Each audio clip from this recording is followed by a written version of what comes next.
బతుకు జట్కా బండి కార్యక్రమం ప్రారంభమై 1 సంవత్సరం దాటింది.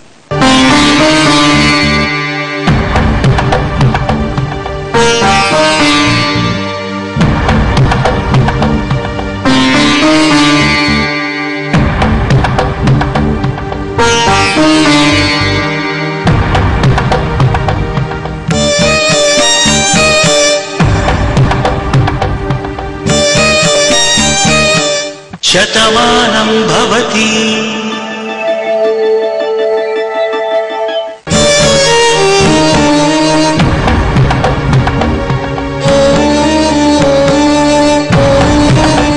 మా ఈ ప్రయాణంలో చాలా మంది మా దగ్గరికి వచ్చారు, సలహాలు సూచనలు తీసుకున్నారు.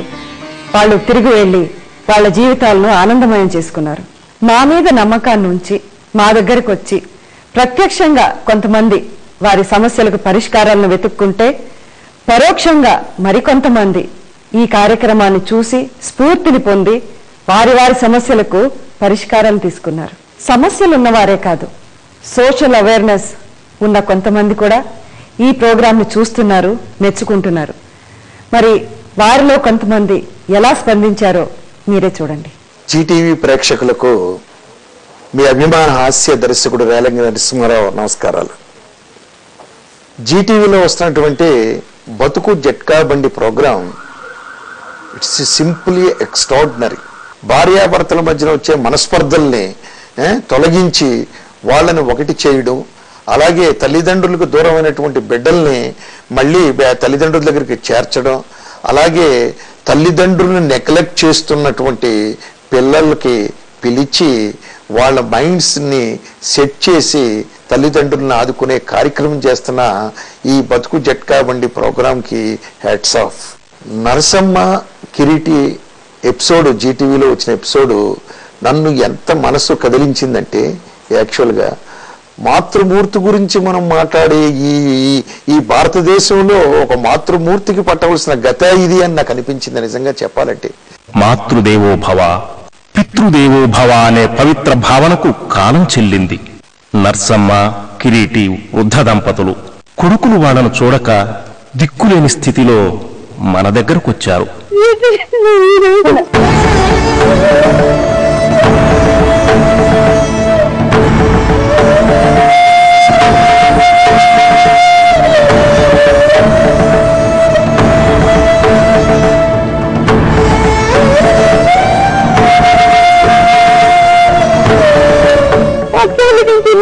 నన్ను చాలా నమ్ముతున్నారు.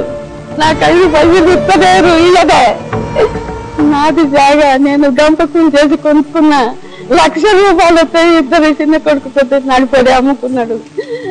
పెద్ద అడుగుపట్టుంటే పెద్ద 3,000 ఇచ్చేసిండ్రు. కాగితాలు ఉన్నాయి నడిపోతానా, ఆ జాగా కాగితాలు. నడిపోయాడు చిన్నవాడు అమ్ముకున్నాడు. 5 పైసలు ఇస్తలేడు. నడిపోయాడు. ఇక మాటలు తీరుతాళ్ళు. నా ఇంటికి రావద్దన్నాడు. నా పైసలు నాకు ఇచ్చేయండి, నా జాగా. తల్లిదండ్రులు ఎలాంటి బాధలు అనుభవిస్తున్నారు వయసైన కాలంలో అని వాళ్ళు చెప్పుకొచ్చారు. దీనికి మీ బాధ్యత ఏంటి? మీరు ఎందువల్ల ఇలా ప్రవర్తిస్తున్నారు అది నాకు కొంచెం తెలియాలి. తల్లిదండ్రులు ఎలా చూసుకోవాలో అలాగే చూసుకుంటున్నాం. చేసేది 4,000 ఉద్యోగాలు. మేము మా భార్య పిల్లలు సంసారం కిరాయిలు బతకాలి. అందుకే 1,000 రూపాయలు కట్టండి, మేము ఎట్లా బతకాలా? అట్లా కాదు అని 3 పొత్తులు 1,000 రూపాయలు ఇస్తున్నాం. ఒక తల్లిదండ్రులు మన జన్మనిచ్చి పెంచి పెద్ద చేసి ఒక మనుషుల్ని చేసిన తల్లిదండ్రుల్ని వాళ్ళు అక్కడ అడుగు తినాల్సి వచ్చిన పరిస్థితి వచ్చిందంటే మీకు సిగ్గుగా అనిపించదు? అడుగు తినే ఛాన్స్ రాలేదు కదా. అక్కడ కొడుకులు పని చేసుకుంటున్నారు, ఏదో కొంచెం సంపాదిస్తున్నారు. వాళ్ళకి ఒక పూట మీరందరూ కలిసి భోజనం పెట్టలేకపోతున్నారంటే. మీరు మధ్యాహ్నం పూట నా భార్య ఇంట్లో ఉంటే వచ్చి అడుగుతావు ఈ రోజు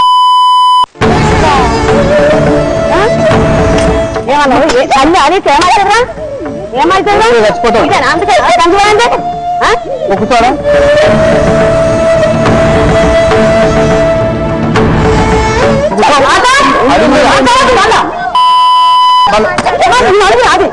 ఏమిగా నేను ఎవరనే నేను ఎవరమే నీకు?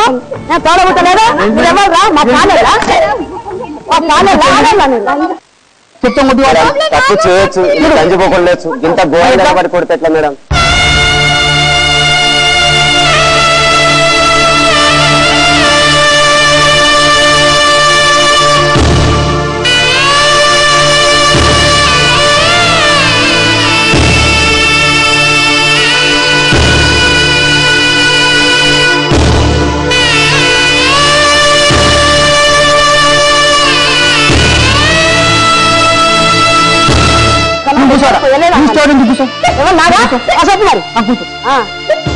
చూశారుగా, ఈ దండన తల్లిదండ్రులను ఎవరైతే చూడలేదో వాళ్ళందరికీ కూడా వర్తిస్తుందని గుర్తుపెట్టుకోండి.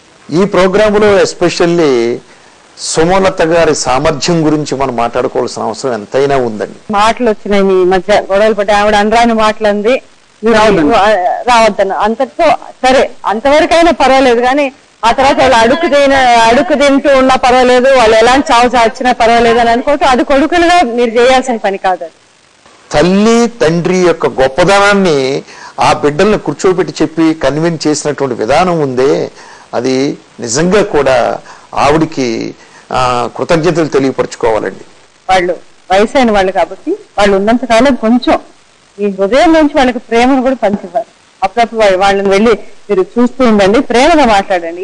మీకు ఏమి కరిగిపోదు. ప్రేమ పంచివ్వటం వల్ల మీకు ఏం తగ్గదు కదా. అనుబంధం ఆత్మీయత ఒక భూతకం, ఆత్మతృప్తికై మనుషులు వాడుకునే నాటకం,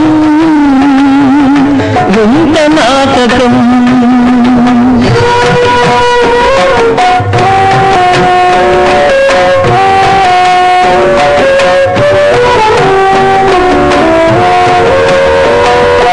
ఎవరు తల్లి ఎవరు కొడుకు, ఎందుకు ఆకరని ముడి కొన ఊపిరిలో, ఎందుకు అనగారని అలదడి కరిగే కొమ్మతిపై కదికరం ఎవ్వరికి ఎవరికి అవి కాలుతున్నా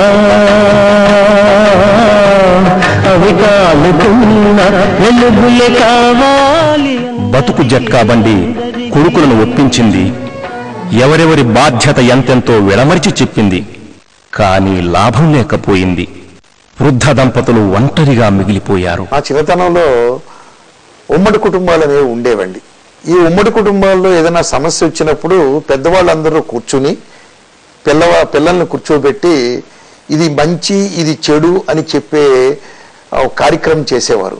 దాంతో వాళ్ళల్లో రియలైజేషన్ వచ్చి వాళ్ళు చేస్తున్న తప్పులు వాళ్ళు తెలుసుకునేవారు. బట్ ఇప్పుడు ట్రెండ్ మారిపోయిందండి. ఉమ్మడి కుటుంబాలు లేవు. పెళ్ళి అవ్వగానే ఎవరి సంసారం వాళ్ళు సర్దుకుంటున్నారు. వాళ్ళు బిడ్డలకు బిడ్డలు వెళ్ళిపోతున్నారు, తల్లిదండ్రులు వదిలేస్తున్నారు, ఎన్ని చేస్తున్నారు. సో ఒక సమస్య వస్తే తీర్చే నాదుడు లేకుండా పోయాడు ఈరోజు. అటువంటి సమయంలో ఈ బతుకు జట్కా బండి అనే ఒక ప్లాట్ఫామ్ ఏర్పడడం అనేది అత్యద్భుతం. నిజంగా ఇప్పుడు ఆ రోజు ప్రోగ్రాం చూస్తున్నప్పుడు కన్నీరు కారినా ఈరోజు ఒక సంతోషకరమైన వార్త ఏమిటంటే జీ ఫౌండేషన్ వారు ఈ నరసమ్మ ఫ్యామిలీకి, నరసమ్మకి ఎస్పెషల్లీ కిరీటికి, వాళ్ళ హస్బెండ్ కిరీటికి చెక్కు అందజేయడం అనేది hats off to the Zee foundation. ఇదో నరసమ్మ, ఈ జీ తెలుగు ఫౌండేషన్ వారు నీకు 40,000 రూపాయలు చెక్ అందజేయమన్నారు. ఇదిగో తీసుకో.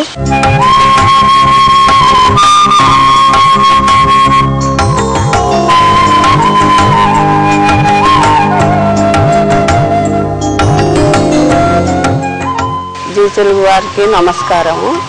నా బతుకు జట్కా బండి అవుతుందని నా కొడుకులు చూడకుంటే నాకు జట్కా బండి సార్లు నాకు అన్నం పెట్టిండ్రు. అందరికీ నా రిక్వెస్ట్ ఒకటి, కాలం మారింది, స్పీడ్ యుగం అయిపోయింది, తల్లిదండ్రులు చూడడానికి టైం లేదు, లేకపోతే బిడ్డలు చూడడానికి టైం లేదు అని ఏ ఒక్కరూ అనుకోవడం చాలా చాలా పొరపాటు అండి. ఎందుకంటే మీకు ఈ బిజీ పీరియడ్ ఈ రోజు ఉండొచ్చు, రేపు లేకపోవచ్చు. బట్ అనుబంధాలు, ఆత్మీయతలు అన్నీ కూడా జీవితాంతం మన చివరి ఊపిరి ఉన్నంత వరకు ఉండేవి అనుబంధాలు, ఆత్మీయతలే. అది ఒక్కటే మాత్రం దయచేసి మీరు గుర్తుపెట్టుకోండి.